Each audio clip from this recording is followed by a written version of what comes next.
السلام عليكم. تعالوا كده إن شاء الله النهاردة نعرض لحضراتكم مجموعة من الحمام للبيع.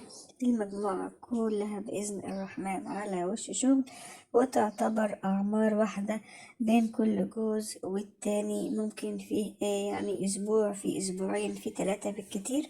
فالمجموعة يميزها للناس اللي حابة تعمل مشاريع أو كمان تربي لنفسها في البيت. لو هتربي للأكل لحضرتك في البيت، يعني بيجيلك مثلا 5 6 جواز مرة واحدة، بتذبحهم مرة واحدة.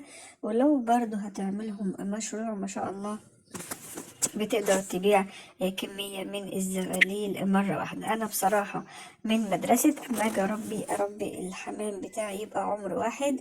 أنا بستمتع بصراحة في كل حاجة لما بيكون عندي الحمام عمر واحد. لما باجي أدي أي جرعات مثلا قوقاية، حاجات كتيرة بصراحة، وعمر الزغاليل واحدة بتفرق معايا جدا جدا في تعاملي مع الحمام.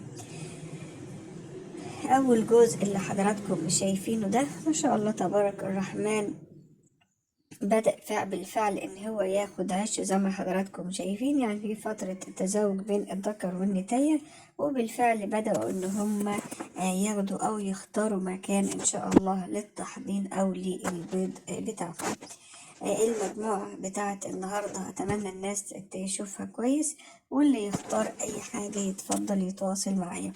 طبعا ده أول جزء فيهم. ما شاء الله مستوى فرد الحمام يعني مش محتاج إن أنا أتكلم عنه كتير، بس عاوز ألفت نظر حضراتكم لحاجة. أنا الموجود عندي يا جماعة لاحم فرنسي بيور. الموجود عندي البيور مش أي أنواع خليط ولا عليه أي خليط، بفضل الرحمن بيور أصلي ما شاء الله اللهم بارك. عندي مجموعة بفضل الرحمن طلعة كويسة جدا، مجموعة من الحمام كلها إن شاء الله يعني شبابات على وش شغل، حاجة محترمة بأمانة. مجموعة من الحمام، يعني عاوز أقول لحضراتكم أنا بهتم بفرد الحمام بفضل الرحمن كويس جدا. بطلع فرد حمام إن شاء الله صحته كويسة، إنتاجه هيبقى كويس جدا بإذن الرحمن. مجموعة كويس جدا، حبيت أصورها لحضراتكم. وطبعا اللي عاوز حاجة يتفضل. وحبيت أصور برضو كل جوز لوحده وأوري لحضراتكم إن هو نفس الحمام اللي كان بياكل دلوقتي هو الحمام اللي ما شاء الله كل ذكر بالفعل أخد النتاية بتاعته، وفيه لسه بياخد بعضه. الناس اللي حابة تاخد يعني شبابات مش مهم تكون خدت بعضها، مفيش مشكلة.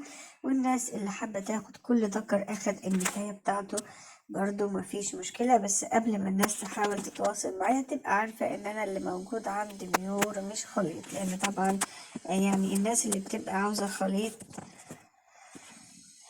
مش موجود عندي. انا موجود عندي البيور ما شاء الله كله مميزات. طبعا فرد حمام بيكون صحته كويسة، فرد حمام بيكون انتاجه عالي جدا. حاجة كويسة بصراحة، حاجة محترمة للناس اللي حابة تربي حمام لاحم فرنسي بيور. ده هو الجزء التاني من ضمن الحمام اللي احنا عرضناها. وطبعا انا زي ما قلت لحضراتكم قبل كده، انا دايما بحب ادي فرد الحمام حقه في التصوير، عشان الناس اللي بيروح لها الحمام شحن. انا طبعا بنسبة 100% بشحن الحمام بتاعي، فطبيعي جدا ان انا اوري لحضرتك جوز الحمام تتفرج عليه براحتك، تشوف مستوى الحمام براحتك. ولو عجبك ان شاء الله بتتواصل او بتتصل بيا. الجزء الحمام اهوت ما شاء الله موجود حوالي 5 أو 6، يعني والله مش فاكرة بالظبط، بس هو موجود ان شاء الله كمية كله من سن بعض. كل ذكر الحمد لله أخد النتاية بتاعته، وموجود برضه شبابات للناس اللي حابة بإذن الرحمن. مجموعة بأمانة يعني فوق الممتازة، بيور أصلي للناس اللي بتدور على البيور، حاجة محترمة، حاجة بإذن الرحمن حضرتك تاخدها بإذن الله. تدعيلي لو حضرتك بتدور على الحاجات البيور. بحاول برضو أوري لحضراتكم هنا هو ده برضو ذكر هو أخد النتاية بتاعته، وبالفعل يعني ناموا في الطبق ما شاء الله. وفي منهم ما شاء الله تبارك الرحمن بدأ إن هو فعلا ضاد بالفعل بيض اللي هو بيض البشاير. كلنا عارفين ان بيض البشاير بيكون بيض قبل اوانه، ما شاء الله اللهم بارك. وهنا هو جوز حمام تاني. انا طبعا ضد فكرة القش في المكان خالص، لكن لما بيكون عندي شبابات عشان امنع موضوع العراق بين الحمام وبعضه، وامنع بين المشاكل اللي بتبقى بين كل الذكور اللي موجودة، بجيب شوية قش احطهم في ركن الغرفة عندي، وكل ذكر بينشغل بحاله، ما بيبقاش فيه مشاكل بين الحمام. بجيب كل شوية قش بحطهم في ركن في الغرفة. كل جوز حمام بيبدأ إن هو يلم القش ويحطه في الطاجن، وكل جوز حمام بينشغل بحاله، فبالتالي مش هيبقى في مشاكل ولا ضرب في الغرفة.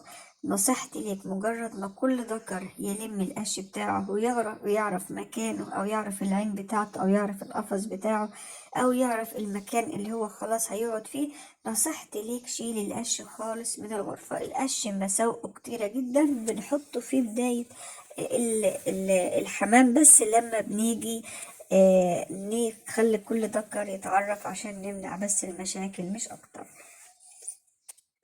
المجموعة التانية حمام من الحمام الكنج برضو موجود. من الحمام الكنج ما شاء الله اللهم بارك، حمام زغاليل كينج. زغاليل الكينج اللي موجودة ما شاء الله مستواها كويس جدا. عاوز اقول لحضراتكم ان بأمانة التصوير مش عاطي لفرد الحمام حقه. دي زغاليل معتمدة على نفسها من الحمام الكينج ما شاء الله اللهم بارك. زغاليل معتمدة على نفسها اعتماد كامل. بأمانة التصوير مش عاطي للحمام حقه. حاجة كويسة، حاجة محترمة للناس اللي حابة تعمل مشاريع، وكمان للناس اللي حابة تاخد حاجة بيور. وطبعا كلمة بيور يا جماعة بتكون يعني حاجة ما بتعذبكش في التربية، إنتاجها بيكون عالي جدا، نسبة الأمراض فيها بتكون مش كتيرة. طبعا مش معنى إن أنا بقول كده إن حضرتك تاخد فرد الحمام تحط له مية مش نظيفة وأكل مش نظيف وبحجة إن الحمام بتاع بيور، لأ طبعا، ده مع الاهتمام بتشوف منه خير. يعني حضراتكم ما تتوقعوهوش، حضرتك بس بتاخد فرد حمام بيور، تهتم بأكله، تهتم بنظافة المكان، تهتم بالمية بتاعته ما شاء الله إنتاجه بيكون عالي جدا، وبيكون ما شاء الله صحته كويسة، بتشوف منه خير كتير. ده معنى كلمة بيور. البيور يعني أقل حاجة بتبان فيه، لكن ما طبعا لو ما فيش اهتمام أكيد بنسبة 100% مش هيكون في حاجة كويسة. الفيديو أوشك على الانتهاء، الناس تتفرج على الحمام، واللي يعجبه حاجة يتفضل يتواصل معي.